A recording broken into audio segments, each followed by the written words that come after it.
Shalom teman-teman Yud semuanya. Tetap semangat di dalam Tuhan, oke?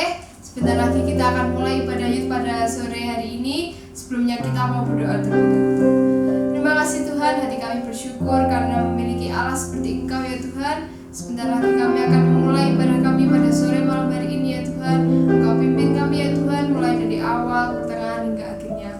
Terima kasih Tuhan Yesus, kami serahkan semuanya ke dalam tangan-Mu. Dalam nama Tuhan Yesus, haleluya, amin. Roh-Mu yang hidup penuhiku, mengalir dalamku. Ku hidup oleh anugerah-Mu, biar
Tapi saya mau katakan, kita harus tetap berandal pada Yesus.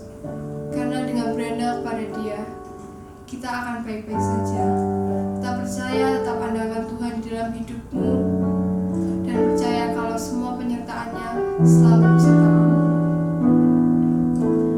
Yesus, hanya Kau yang ku andalkan, melebihi siapapun juga.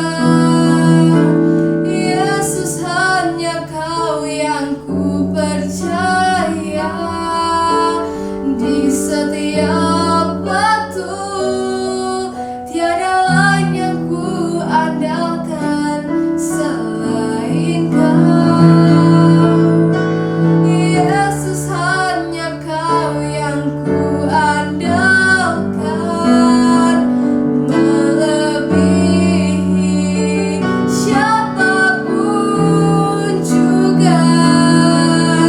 Yesus, hanya Kau yang ku percaya. Di setiap waktu tiada lain yang ku andalkan selain Kau. Yesus, hanya Kau yang ku andalkan, melebihi siapapun juga. Yesus, hanya Kau yang ku percaya. Di setiap waktu tiada lain yang ku andalkan selain Kau. Tiada lain yang ku andalkan selain Kau. Tiada lain yang ku andalkan selain Kau.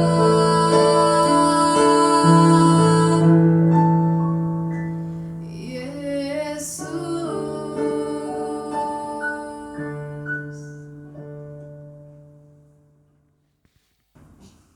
Mari kita berdoa.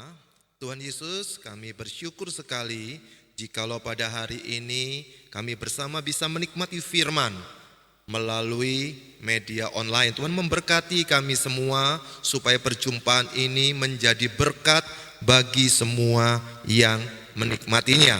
Di dalam nama Tuhan Yesus sudah mengucap syukur dan berdoa. Haleluya. Mari yang percaya sama-sama kita katakan amin. Shalom Biors, apa kabar hari ini?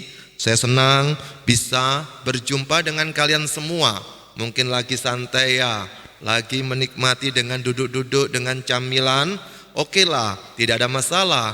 Tapi yang penting harus belajar fokus. Saya tidak lama kok, tetapi kalau tidak fokus maka tidak akan dapat apa-apa melalui firman Tuhan hari ini. Nah, saat ini kita bersama akan merenungkan cuma satu ayat tentang bagaimana membangun hubungan yang berdampak. Sekarang kita sama-sama tidak bisa jalan-jalan sebebas kayak dulu, meskipun sudah ada kelonggaran. Tapi apa arti ini semua bagi kita? Semestinya sebagai anak yang cinta Tuhan Yesus bisa membangun hubungan pertama dengan Tuhan, kedua dengan keluarga, dengan saudara kita, dengan teman-teman, supaya orang-orang tahu bahwa sebagai orang Kristen hidup kita harus berbeda. Nah, kita akan renungkan 3 hal untuk membangun diri kita supaya bisa membangun hubungan itu sangat berdampak. Ada impact-nya, ada pengaruhnya. Kita akan lihat dari Ibrani pasal yang ke-10 ayat yang ke-25. Kita bersama-sama akan membaca dari kitab Ibrani pasal 10 ayat yang ke-25, berkata sebagai berikut. Janganlah kita menjauhkan diri dari pertemuan-pertemuan ibadah kita seperti dibiasakan oleh beberapa orang, tetapi marilah kita saling menasihati dan semakin giat melakukannya menjelang hari Tuhan yang mendekat. Kalau kita membaca kitab Ibrani, itu penulisnya sedang melayani jemaat menghadapi tekanan yang berat. Mereka ada di satu kota bernama Roma, tapi mereka dalam intimidasi sehingga mereka perlu dikuatkan. Untuk apa? Untuk terus tidak jauh dari Tuhan. Nah, kita akan lihat 3 hal menarik. Bagaimana supaya kita bisa membangun hubungan yang berdampak melalui nats Alkitab ini? Yang pertama, kita perlu senantiasa bersekutu. Dikatakan di dalam ayat tersebut sebagai berikut: janganlah kita menjauhkan diri dari pertemuan-pertemuan ibadah kita seperti dibiasakan oleh beberapa orang. Hari ini mungkin kita tidak lagi atau belum bisa beribadah bersama-sama secara offline atau disebut onsite, atau di gereja, atau di tempat di mana kita biasa berjumpa sesama biors. Tetapi hari ini kita berjumpa melalui media online. Namun ingat, jangan keterusan. Kenapa? Karena ada larangan dari firman tadi. Jangan kita menjauhi pertemuan-pertemuan seperti yang dibiasakan. Berarti sekarang kan tidak biasa. Karena kalau sudah dibiasakan, itu tidak disukai oleh Tuhan. Suatu hari kalau memang sudah tidak ada lagi persoalan dari COVID-19, persoalan coronavirus ini, maka berlomba-lombalah untuk datang supaya kita bisa menikmati persekutuan. Nah, satu cara pertama bagaimana supaya kita bisa membangun hubungan berdampak, kita harus belajar untuk bisa menikmati persekutuan. S pertama, senantiasa bersekutu. Apa artinya senantiasa bersekutu? Karena ketika kita bersekutu, Alkitab berkata dalam kitab Amsal, besi menajamkan besi, manusia menajamkan sesama. Aku males enakan denger di rumah dengan buka laptop atau dengan buka HP daripada datang resek-resek, kepo-kepo semua, suka cari soal semua. Kalau gini kan aku enak diam. Tapi ingat, kalau kita berdiam di rumah, bagaimana kita bisa membangun persekutuan? Bagaimana kita bisa menikmati hidup untuk senantiasa bersekutu? Nah, pada waktu kita bersekutu, disitulah kita punya teman. Kita membangun persahabatan. Pasti ada cekcok. Jangankan dengan orang lain, dengan diri aja sering kita cekcok loh. Contohnya apa? Pikiran berkata, ayo nyontek. Hati berkata, jangan nyontek. Pikiran berkata, ayo ngelanggar lampu lalu lintas. Hati berkata, jangan ngelanggar. Pikiran berkata, gak pakai masker kan gak apa-apa. Tapi hati berkata, saya mau belajar menaati aturan pemerintah. Dalam diri kita pun kadang-kadang gak bisa satu. Apalagi dengan orang lain. Oh pasti. Belum lagi dengan Tuhan. Apakah kita yang tidak pernah datang beribadah, apakah kita tetap beribadah di rumah kepada Tuhan? Disitulah kita sedang belajar. Ada persekutuan dengan Tuhan.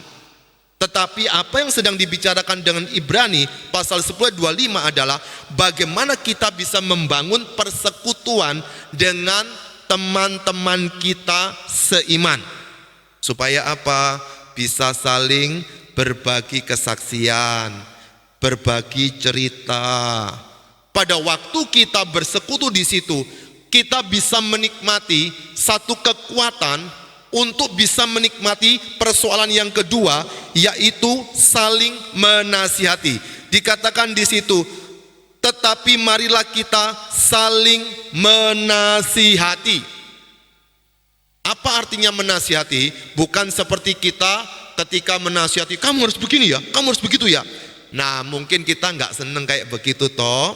Tapi kita bisa pada waktu kumpul-kumpul dari firman, pertama kita bisa dapatkan nasihat. Tapi mungkin dari kesaksian kita dapatkan nasihat. Mungkin ada yang bilang, kamu ojo gitu ta, Nah, di situ kita bisa dapat nasihat. Kalau orang tidak suka dinasihati, susah loh hidupnya lurus. Kalau orang sudah tidak mau lagi dinasihati, dia bisa kepala batu, merasa paling benar sendiri. Atau mungkin dia merasa, aku gak bisa apa-apa, memang seperti ini. Berapa banyak di persekutuan itulah kita bisa percaya dirinya muncul. Mungkin dulu teman-temanmu hari ini mungkin awalnya gak bisa syuting seperti ini, tetapi karena di persekutuan mereka berkembang bisa seperti ini. Mungkin dulu kita ini orang tertutup, introvert, tapi tiba-tiba di persekutuan ada yang suka ngajak ngomong. Lama-lama bisa terbuka, bukan? Kita suka menceritakan diri kita. Dan orang yang suka menceritakan pada teman-temannya, lama-lama bebannya nggak dipikul sendiri. Kita bisa bagi ceritanya, tapi ya gitu, harus cari teman-teman yang bisa menjaga rahasia. Kalau tidak, nanti akan diceritakan kemana-mana. Nah, saling menasihati akan menolong kita untuk bisa menikmati hidup yang lebih bertumbuh. Kalau kita semakin dibentuk, kita akan tahu, oh kalau ketemu si A harus seperti itu, kalau ketemu si B harus seperti ini. Kalau kita sudah terbiasa untuk menikmati persekutuan dan saling menasihati, suatu hari nanti pacaran, nanti menikah, sudah gampang loh untuk membangun hubungan dengan pasangan kita. Atau suatu hari kita bekerja, dimanapun kita bekerja, pasti akan berhadapan dengan orang lain. Ada yang suka dengan kita, ada yang tidak suka dengan kita. Kenapa? Karena semua orang punya hak asasi. Ada yang suka ngeledek, ada yang suka ngebully. Tetapi pada waktu kita sudah kuat secara rohani, sudah dilatih di dalam persekutuan, ketika berhadapan dengan orang-orang tadi tidak gampang tersinggungan, nggak gampang sensi, nggak gampang ngamuan. Kenapa? Kan sudah latihan, sudah dinasihati, kumpul sama teman-teman. Dan yang ketiga terakhir yaitu semakin giat. Apa yang dikatakan di dalam ayat tadi dikatakan sebagai berikut, dan semakin giat melakukannya menjelang hari Tuhan yang mendekat. Kisah ini tentang jemaat yang sedang menghadapi persoalan kerohanian mereka karena mereka ditekan oleh banyak orang yang tidak suka dengan orang Kristen. Tapi penulis kitab Ibrani berkata, kamu harus terus bersekutu loh ya. Kamu harus mau saling menasihati loh ya. Tapi yang ketiga, harus semakin giat menjelang hari Tuhan. Ada dua kemungkinan tentang hari Tuhan ini. Yang pertama, kita nanti akan ketemu Tuhan, atau suatu hari Tuhan akan turun menjemput kita. Artinya hidup kita nggak lama.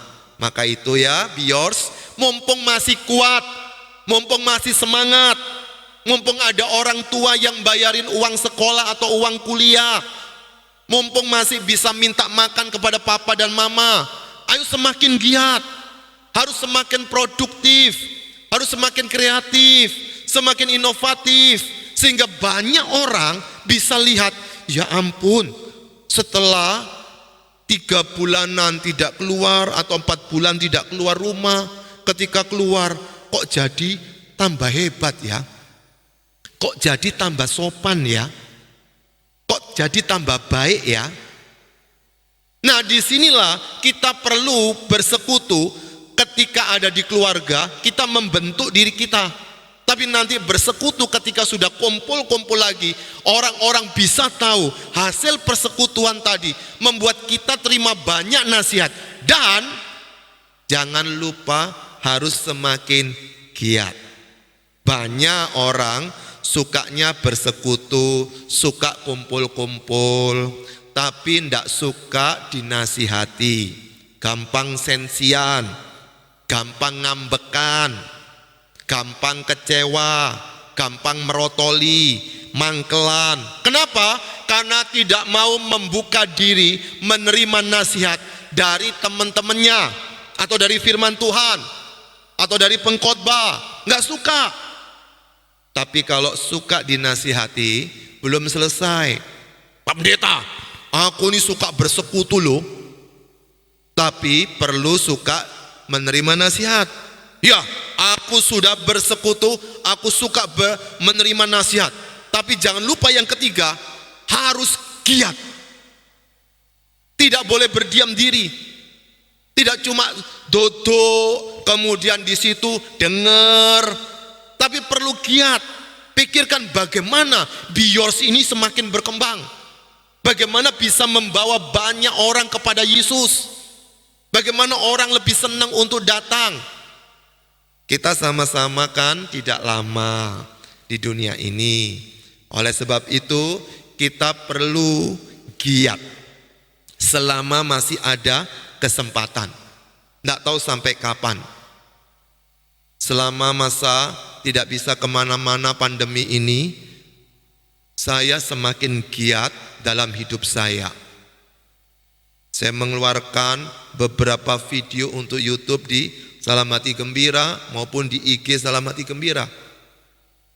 Kalau tidak ada pandemi, mungkin saya tidak akan mengeluarkan itu. Tapi karena ada persoalan, bisa semakin giat untuk memikirkan pekerjaan Tuhan dari rumah. Nah sekarang Biors, ketika engkau giat di tempat persekutuan, suka menerima nasihat, disitulah engkau harus semakin belajar kuat apa yang Tuhan ingin kita kerjakan.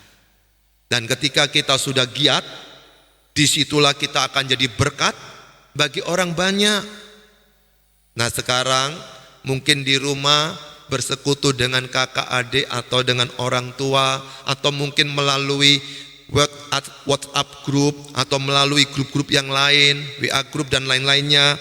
Atau mungkin engkau bisa saling menasihati melalui video-video tertentu. Tapi jangan lupa harus giat.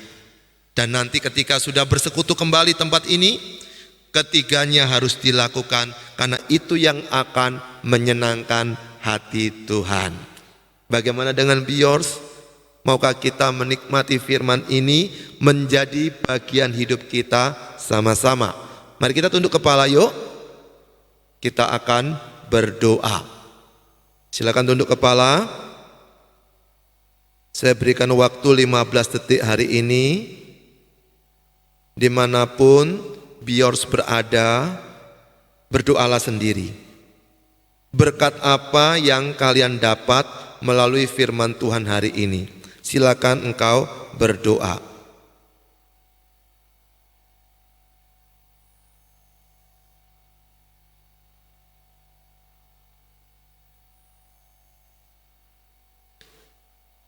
Tuhan Yesus yang baik, terima kasih kami sudah mendengarkan firman Tuhan, dan Biors sudah berdoa untuk berkat apa yang sudah didapatnya. Kiranya melalui firman Tuhan hari ini tentang bagaimana kita perlu membangun hubungan yang berdampak, membuat kami semua lebih suka bersekutu. Kami gampang untuk terima nasihat dan mau lebih bergiat menjelang hari Tuhan. Berbicara kepada kami masing-masing ya Tuhan Yesus. Di dalam nama Tuhan Yesus kami sudah mengucap syukur dan berdoa. Mari yang percaya sama-sama kita katakan amin. Tuhan Yesus memberkati.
Ayo viewers, kita sama-sama akan mengakhiri ibadah ini. Mari tunduk kepala, angkat tangan, arahkanlah hatimu kepada Tuhan Allah, dan kita bersiap menerima berkat dari Allah Bapa. Kiranya kasih Allah Bapa dalam nama Yesus Kristus Tuhan dengan kuat kuasa dari Roh Kudus akan memampukan kita tiap hari hidup semakin berdampak bagi orang lain, menolong kami semakin giat bersekutu, suka menerima nasihat, dan terus giat untuk menjadi berkat. Di dalam nama Tuhan Yesus, hamba sudah mengucap syukur dan berdoa. Haleluya. Mari yang percaya sama-sama kita katakan amin. Tuhan Yesus memberkati.